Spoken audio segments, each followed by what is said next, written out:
years, si Sap Bongot yan, nung sinabi niya po sa he hopes na yung Humpong daw is maging national party in the future.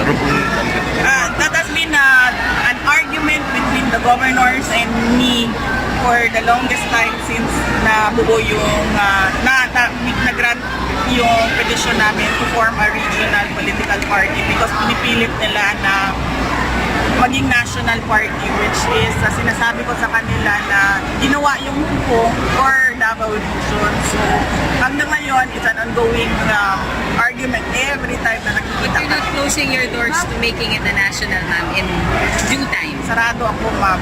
talaga? Sarado ako. Talaga, even in 2021, if you decide to run, ma'am, Humpong will not be national.